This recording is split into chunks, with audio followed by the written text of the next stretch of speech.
Prise de terre, Lucille Solari. Promouvoir et protéger l'eau potable, bien commun de l'humanité, et pour cela employer s'il le faut des moyens légaux, comme disait la chanson, c'est l'ADN de l'association IDEO. Alors ça s'écrit I et D comme imagination durable, trait d'union, eau comme eau, ça coule de source. Voilà. Fondée il y a 2 ans à Lausanne, IDEO projette l'organisation de biennales de l'eau et évidemment des manifestations publiques et démocratiques pour débattre ensemble de la meilleure façon de gérer notre eau potable, c'est-à-dire de façon durable et équitable. Comment, pourquoi et avec quels outils? Je reçois maintenant le fondateur et directeur de l'association. Frédéric Pitaval, bonjour. Bonjour. L'Appel du Rhône, ce sera cet automne la première grande manifestation de cette jeune association IDEO, une manifestation cycliste qui doit se tenir du 18 septembre au 3 octobre prochain, enfin si tout va bien, puisque pour l'instant on n'a pas une grande visibilité sur ce qui sera autorisé en termes de manifestations publiques à la rentrée, on sait pourquoi. Mais enfin, normalement l'idée serait de suivre le fil du Rhône depuis sa source jusqu'à son embouchure pour promouvoir la reconnaissance juridique de ce grand fleuve transfrontalier. Le Rhône, donc, sujet de droit, est-ce que c'est vraiment nécessaire pour protéger un cours d'eau qui, dans sa partie suisse en tout cas, bénéficie de normes environnementales, disons, réputées assez sévères? L'objectif, justement, en créant ces événements, c'est qu'on se pose des questions et puis qu'on s'interroge sur notre modèle économique, sur notre résilience, etc. Et le fait de pouvoir s'interroger autour de la ressource eau nous permet d'aborder tous les sujets que sont ceux de nos problématiques de nos sociétés. Le changement climatique, bien sûr, la santé publique, les conditions de travail, les conditions de la femme, la mobilité. L'eau est au cœur de tout et ça nous permet d'aborder tous ces sujets. Néanmoins, même si on est conscient que c'est la force collective et la force populaire qui va faire en sorte de pouvoir changer les choses, on a besoin d'outils, des leviers pour que la résilience puisse s'opérer de façon plus importante. Et quand on s'est interrogé à l'association, il y a une idée qui est née assez rapidement d'un constat.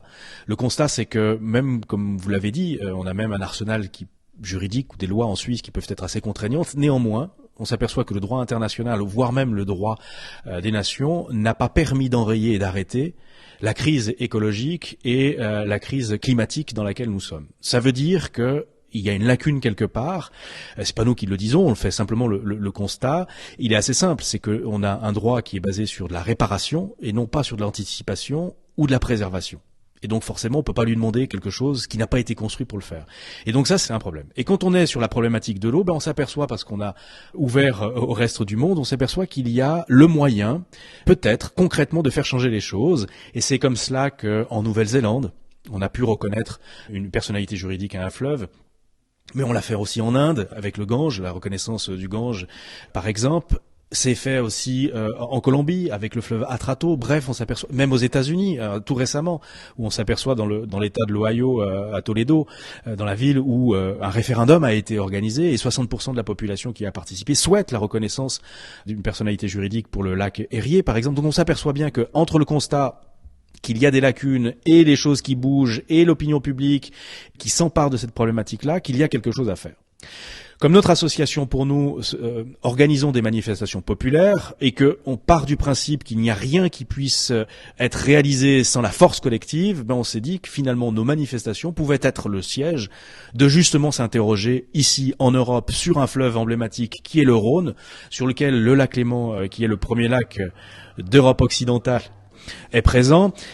Tout simplement la reconnaissance d'une personnalité juridique, comme on a pu le faire ailleurs dans le monde autour du Rhône, faisait sens.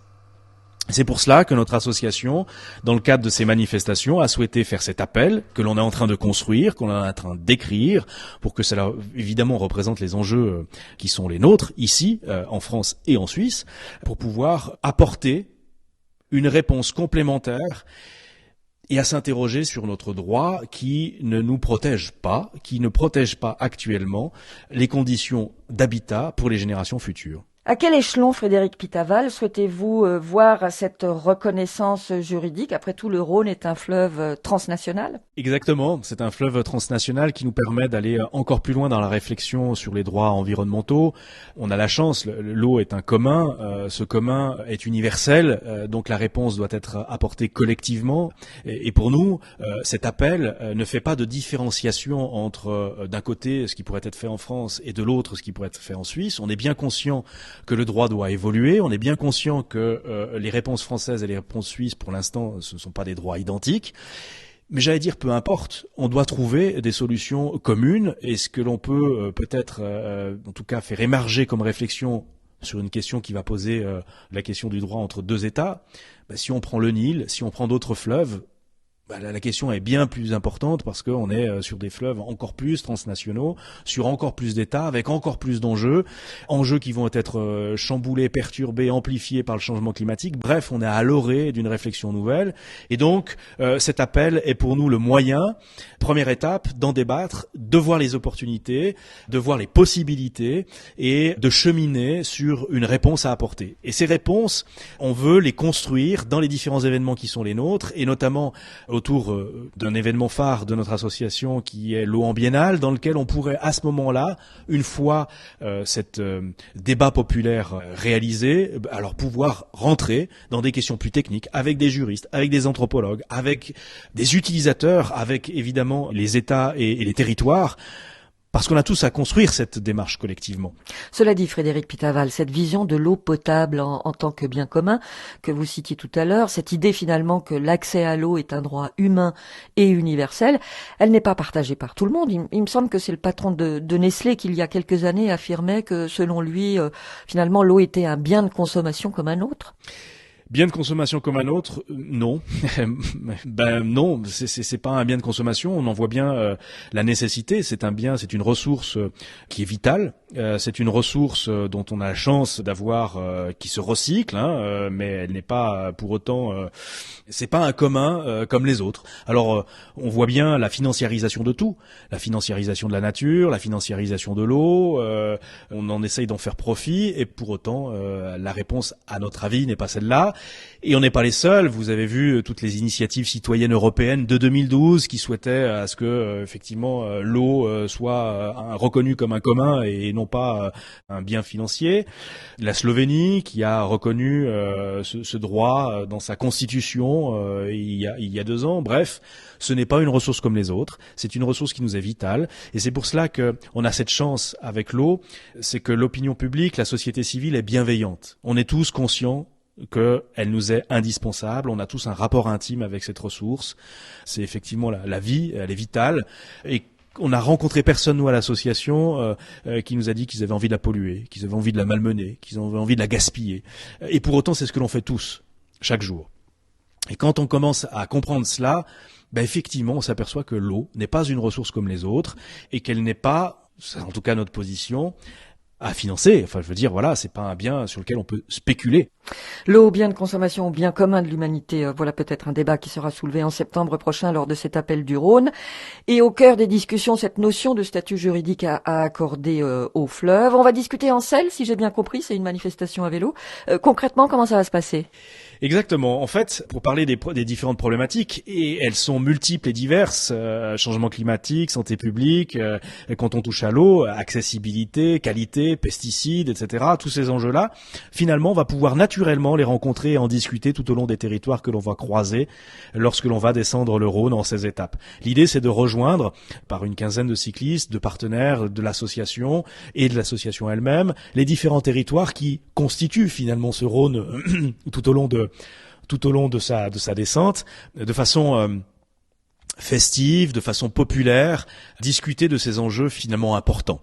Donc l'idée, c'est dans ces 16 étapes d'organiser des rencontres, d'organiser un échange avec des scientifiques, avec des entrepreneurs, parce qu'on a besoin de toutes les énergies, et on a la chance, c'est qu'autour de l'eau, il y existe déjà énormément d'énergie. Ce qu'on souhaite, nous, c'est simplement les fédérer sur des territoires, de s'échanger, et de faire en sorte que l'on puisse débattre de tout cela.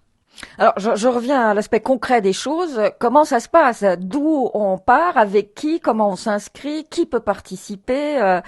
Quelle est la logistique de tout ça? Alors, la logistique de tout cela, tout le monde est bienvenu à participer à nos 16 étapes. Il y a un calendrier de manifestations où on va partir du glacier d'Andermatt, enfin du Rhône, et notamment par Andermatt. On va passer évidemment dans les différents cantons romans. On va s'arrêter à Sion, Lausanne, Genève évidemment, et puis on va continuer. On va aller sur le département français, dans les différents départements, l'Ardèche, le Rhône, le Gard, bref, les différents départements, différentes étapes dans lesquelles donc des manifestations seront organisées, des conférences, des débats, des rencontres avec des scientifiques, bien sûr des rencontres avec des artistes de rue, des artistes, ce côté un peu saltimbanque, et des associations qui proposent également. Bref, tout cela est sur notre site internet autourdurhône.ch, dans lequel vous allez pouvoir voir les différentes étapes et les différentes journées organisées. Et puis, un certain nombre membres de l'association ainsi que des partenaires de l'association vont, eux, pédaler et descendre le Rhône en vélo et feront escale dans ces différentes étapes. On ne fait pas un appel à venir pédaler à nos côtés officiellement. Simplement, on laisse la possibilité, puisque le parcours sera donné au fur et à mesure et quelques mois en avance, on laisse tout à fait la possibilité à des gens qui voudraient venir nous rejoindre sur les étapes de pouvoir le faire et de pouvoir pédaler avec nous sur les différentes étapes. Eh bien, écoutez, on espère avec vous que cet appel du Rhône pourra être lancé et entendu d'ailleurs le 18 septembre prochain. C'est tout le mal qu'on vous souhaite, sachant que encore une fois, pour l'instant, des incertitudes demeurent quant à savoir si les manifestations publiques pourront reprendre cet automne et si cette crise sanitaire que nous traversons sera enfin derrière nous. Quoi qu'il en soit, on suit l'affaire et même il n'est pas impossible que Prise de Terre vienne pédaler à vos côtés pendant quelques kilomètres. Allez, on verra ça. Bien volontiers. Merci Frédéric Pitaval d'avoir été ce matin avec nous dans Prise de Terre, de manière encore virtuelle, puisque cet entretien s'est déroulé par écran interposé. Exactement. Je vous souhaite un très bon week-end et à bientôt. Merci à vous. Très bon week-end. Prise de Terre sur la première.